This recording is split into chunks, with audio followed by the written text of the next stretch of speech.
Europe Matin, Dimitri Pavlenko. Quelle semaine en Ukraine, alors que depuis début août, on observait un gel des positions. Depuis lundi, les Ukrainiens ont lancé leur fameuse contre-offensive du côté de Kherson. Vous savez, c'est dans le sud du pays. Une autre contre-offensive se dessine à l'est vers Kharkiv et Izium. Alors, jetez un œil sur la carte si vous ne situez pas. En tout cas, c'est la première fois depuis le début du conflit que les Ukrainiens prennent l'initiative. Alors, toujours difficile d'y voir clair, mais on va essayer avec l'un des meilleurs experts français. Il est avec nous en ligne. Bonjour Cédric Masse. Bonjour. Bienvenue sur Europe 1, vous êtes historien militaire, président de l'Institut Action Résilience. On peut vous suivre sur Twitter d'ailleurs, où chaque jour vous relayez ce que vous trouvez de plus fiable sur le conflit. Sur le plan des opérations militaires, on sent dans la communauté des experts français une fébrilité ces derniers jours à propos de ce qui se passe notamment du côté de Kherson, je le disais. Qu'est-ce qui se passe exactement sur le plan militaire, Cédric Masse ?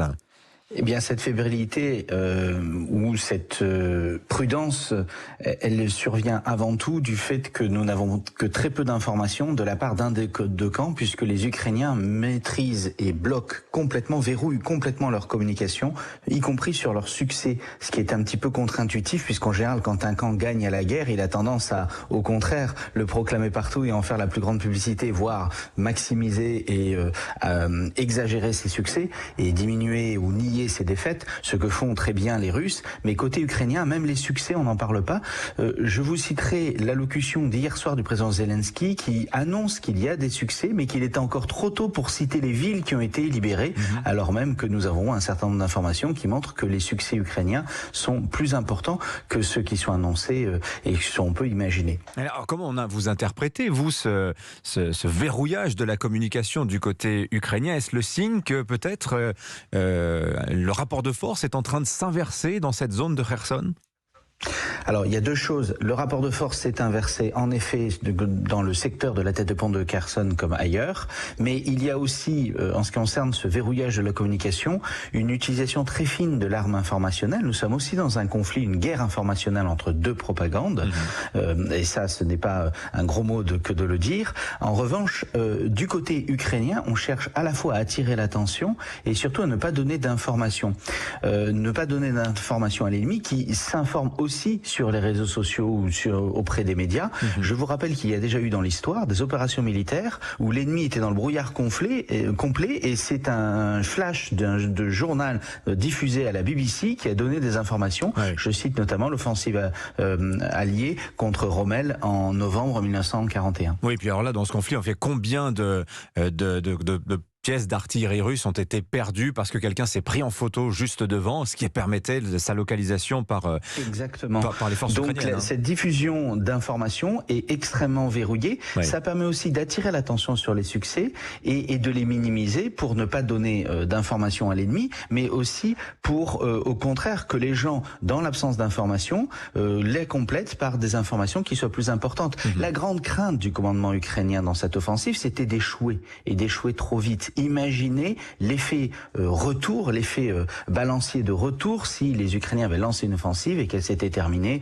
dans un bain de sang. Ouais. Ce que la propagande russe a cherché à nous faire croire. Mais en réalité, comme en face, il n'y avait pas d'informations à part quelques images qui filtraient et qui montraient des succès réels et géolocalisables, eh bien évidemment, cela a permis de neutraliser une partie de cette crainte et cette crainte d'un effet retour. Sachant qu'une offensive, vous savez, il y a plusieurs étapes dans une offensive et il y a des étapes où on avance moins vite que d'autres. Or, exploité par une propagande ennemie ou hostile, ça pourrait être augmenté et maximisé comme étant un échec, alors qu'en réalité, c'est juste une pause ou une reconstitution des unités ou la rotation d'unités avec l'engagement de réserve qui fait qu'on avance moins vite un jour par rapport à un autre. Alors, deux événements importants cette semaine. Il y a ce qui se passe du côté de la centrale de Zaporijia. On va en avoir un mot dans un instant, mais il y a aussi cette réunion ce jeudi sur la base américaine de Ramstein en Allemagne, des ministres de la Défense des pays alliés pour organiser, perpétuer leur soutien aux capacités militaires ukrainiennes. Jusqu'où peut-on aller, Cédric Masse? Du côté de la France notamment,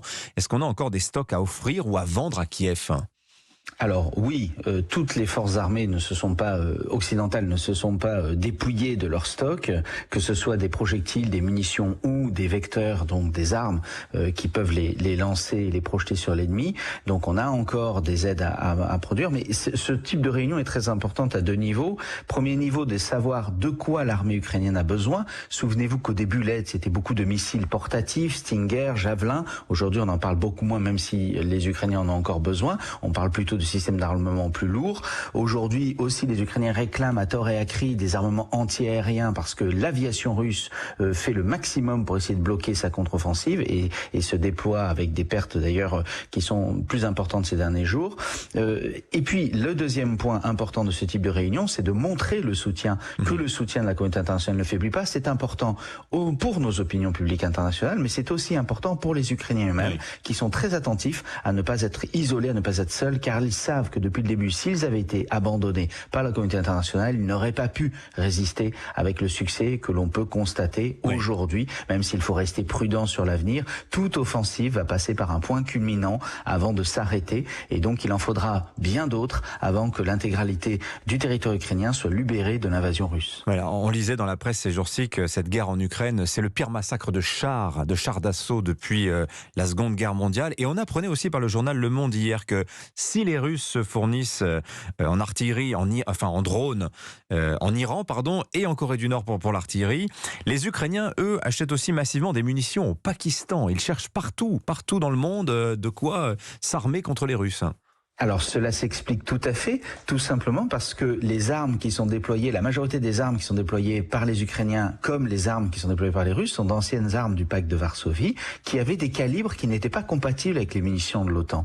Donc par définition, nos armes, nos obus, nos roquettes ne sont pas d'un calibre compatible avec les pièces de l'ex-pacte de Varsovie, donc de l'ex-armée soviétique.